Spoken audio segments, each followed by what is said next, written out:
Salam alaikum wa rahmatullahi wa barakatuh. Cette vidéo concerne les élèves du deuxième bac BIOF, SVT, PC et Sciences Maths. Donc il s'agit d'un cours de physique, les oscillateurs mécaniques, la première partie.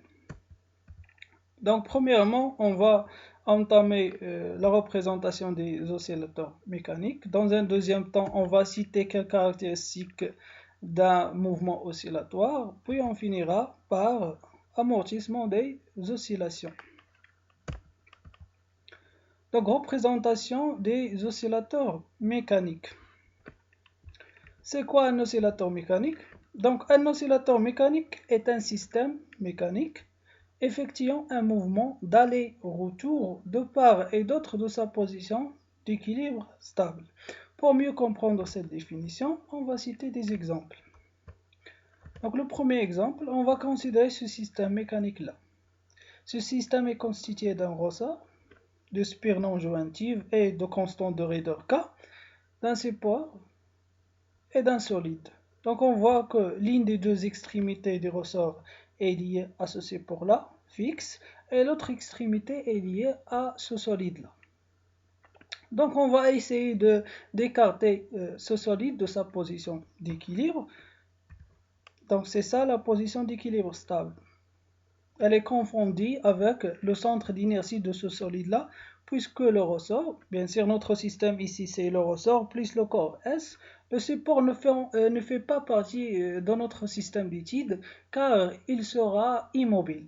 Ce qui nous intéresse ici c'est le ressort et le corps S. Donc notre système d'études, notre système mécanique d'études, c'est le ressort plus le corps S. Donc le centre d'inertie de ce système-là, puisque le ressort a une masse négligeable, est confondu avec le centre d'inertie du corps solide.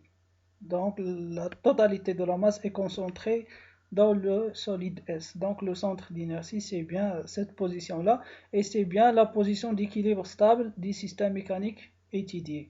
On va écarter le corps S de sa position d'équilibre d'une distance D. On constate qu'il effectue un mouvement d'aller-retour de part et d'autre de sa position d'équilibre.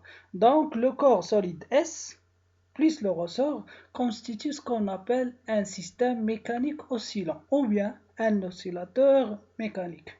Et ce système-là, précisément, il est appelé le pendule élastique. Donc le pendule élastique, un corps S plus un ressort. Donc c'est le premier système mécanique oscillant qu'on va entamer. Donc pendule élastique, c'est quoi un pendule élastique? Est un système constitué d'un ressort dont l'une des deux extrémités est liée à un solide, l'autre extrémité est fixe. Bien sûr, ce système mécanique oscillant peut être horizontal, vertical ou bien incliné. On va voir le deuxième système mécanique oscillant, c'est le pendule de torsion. C'est quoi le pendule de torsion? Il s'agit d'un système constitué d'une tige, la voilà, donc c'est la tige AB, homogène. Homogène, ça veut dire que son centre d'inertie est confondu avec son centre géométrique, suspendu en son centre par un fil de torsion vertical, fil de torsion circulé. Donc vertical, le voilà en violet. L'autre extrémité du fil est fixe. Donc une des deux extrémités est liée à la barre ou bien à la tige et l'autre extrémité est liée à un support fixe. On va faire tourner ou bien on va écarter la barre de sa position d'équilibre d'un angle θ et on va voir son mouvement oscillatoire. Donc le voilà, elle effectue un mouvement autour de sa position d'équilibre, donc il s'agit d'un mouvement oscillatoire. Donc le pendule de torsion aussi fait partie des oscillateurs mécaniques. Et le repérage ici est effectué par l'abscisse angulaire, car le mouvement, il s'agit d'un mouvement de rotation. Il s'effectue dans un plan horizontal, hein. Faites attention, le mouvement est effectué dans un plan horizontal et perpendiculaire au fil. Le troisième système mécanique oscillant, le pendule posant. C'est quoi le pendule posant? Il s'agit d'un système mobile autour d'un axe horizontal, ne passant pas par son centre d'inertie. Donc notre système c'est quoi? C'est cette barre là ou bien cette tige et ce corps là, cette boule de fer. Le centre d'inertie du système forcément existe quelque part ici. Donc on voit que l'axe de rotation, il est horizontal et ne passe pas par le centre d'inertie du système. C'est une condition. Donc axe horizontal ne passant pas par son centre d'inertie. Donc ce qui provoque ici la rotation, ou bien le mouvement d'un tel oscillateur, c'est son poids. C'est pour cela qu'il est appelé pendule pesant. Donc exemple, le mouvement oscillatoire d'un tel système mécanique. Donc il y a plusieurs types. Donc puisqu'il s'agit d'une rotation, donc on fait le repérage par l'angle θ. On va voir un cas particulier de ce pendule, c'est le pendule simple. C'est quoi le pendule simple? C'est un système constitué d'une masse ponctuelle liée à l'extrémité d'un fil inextensible et de masse négligeable. Donc voilà cette masse ponctuelle. Donc on néglige les dimensions de cette masse devant la longueur du fil et le fil a une masse négligeable. Donc c'est un cas particulier du pendule pesant. Il est appelé pendule simple. Grandeur caractérisant un mouvement oscillatoire. On va considérer un pendule élastique en mouvement. Le mouvement d'un tel pendule est horizontal et rectiligne de plus. Donc, il est judicieux de repérer la position du centre d'inertie du système par X. On va choisir un repère ini-axe horizontal, OX.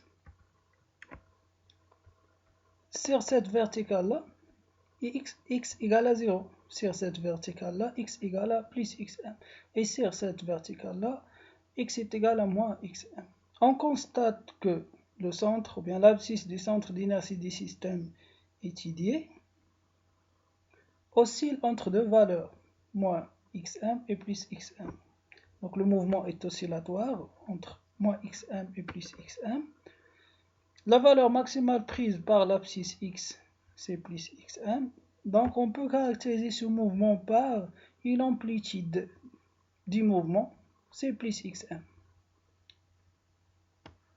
On peut même représenter les variations de x en fonction du temps. C'est cette représentation-là, x en fonction du temps.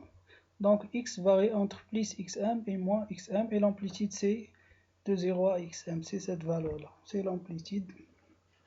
On a déjà vu l'amplitude des oscillations dans le circuit LC au cours de la décharge d'un condensateur dans une bobine idéale. Donc, puisque le mouvement ici est oscillatoire et périodique, donc on peut caractériser ce mouvement par une période propre des oscillations, T0, ou bien par une fréquence propre des oscillations. La voilà. C'est T0, c'est la durée minimale pour reproduire le même mouvement oscillatoire. Donc ceci lorsque notre pendule effectue un mouvement rectiligne. On va prendre le cas d'un pendule qui effectue un mouvement de rotation. Donc ici, il est convenable de repérer la position du centre d'inertie du système par θ. Donc sur cette verticale-là, θ égale à 0.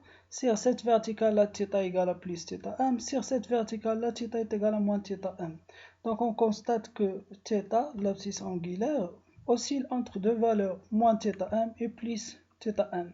Donc l'amplitude d'un tel mouvement, c'est plus θm. On peut aussi représenter les variations de θ en fonction du temps.